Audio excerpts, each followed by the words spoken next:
Please help me to welcome Dr. Yuchun Zhou, who will be speaking today on demystifying statistics to better inform the general public how to identify fake news.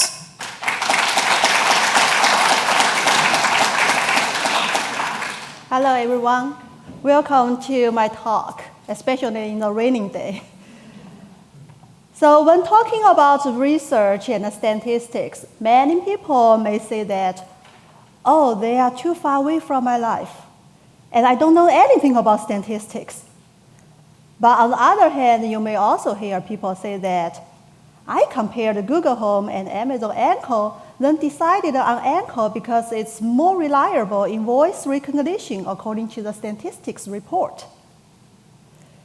You may also hear other people say that I selected OUCU for my mortgage because their rate is lower than others. So say actually people are using statistics to make decisions in their daily life. Similarly, think about yourself. When you shop something online that you don't know well, what did you usually do? Did you check how many people have bought it? Did you check their average score of their reviews to see whether the overall experience was positive or negative? These are research activities and statistics used in real life. By doing such investigation, sometimes you may even find the positive comments could be fake because they were from the same IP address.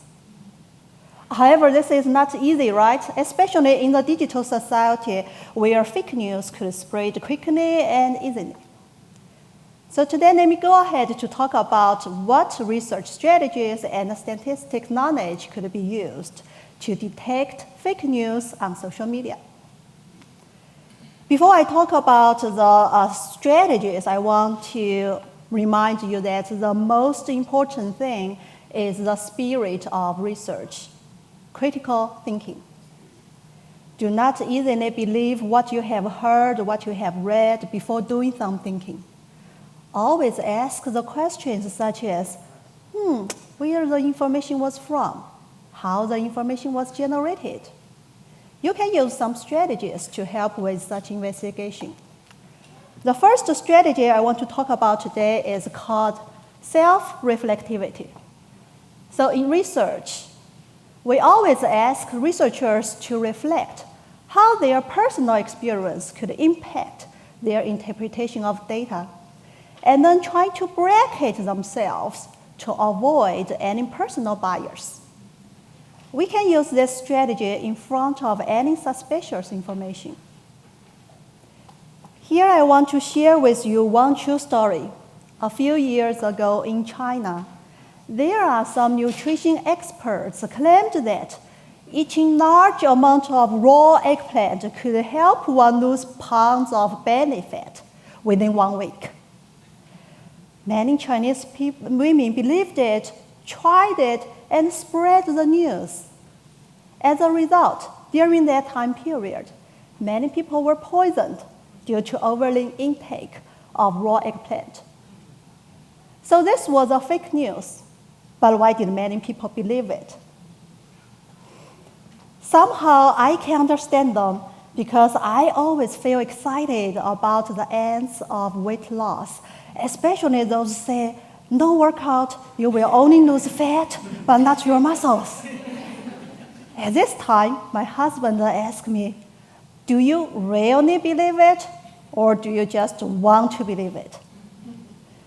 So yes, as human beings, we are inclined to believe what we like or we prefer to believe, regardless of truthfulness. So the first strategy to fight fake news is to recognize and reconcile your subjectivity and personal bias in front of suspicious information. The second strategy I want to talk about today is called data triangulation and convergence. When doing a research on a complicated social problem, researchers are usually encouraged to connect multiple types of data, like numbers, figures, interviews, and photos, and then compare them before making a final conclusion. So if there is a big news coming out, we should be able to find multiple reports from different aspects. And more importantly, all the information should be consistent with each other. For instance, if there are some pictures in one news report, they should match the description of others in some way. If there are individual stories, they should be able to explain the statistics in general. So at this time, don't be afraid of looking for statistics in the news report and use them to confirm the information in other reports. The more converged information we can identify, the more trustable the news could be. The third strategy I want to talk about is data saturation. When we talk about data saturation in statistics, we care about sample size and sample representativeness. So without adequate sample size, the statistics results cannot be reliable nor powerful.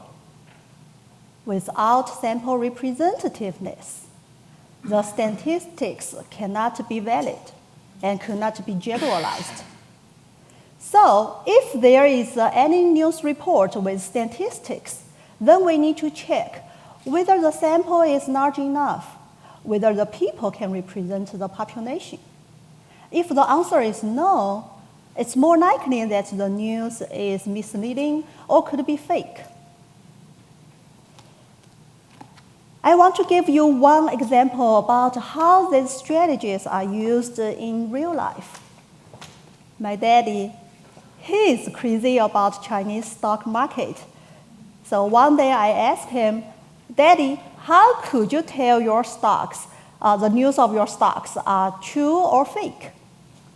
And he said, I'm doing my homework. See, I watch TV news, search information online, and follow their official websites. I do a comprehensive analysis before buying and selling my stocks.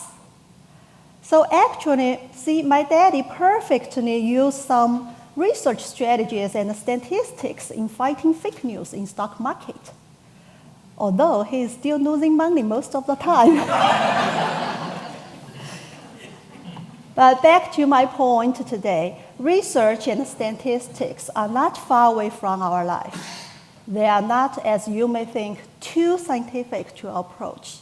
You can find a lot of real-life examples like what I'm talking about today. But remember, strategies and statistics are important, yet the spirit is critical thinking. This is also the primary mission and core value of the Patton College of Education. We are developing critical thinkers and lifelong learners. We are preparing our students who are called to lead. Thank you.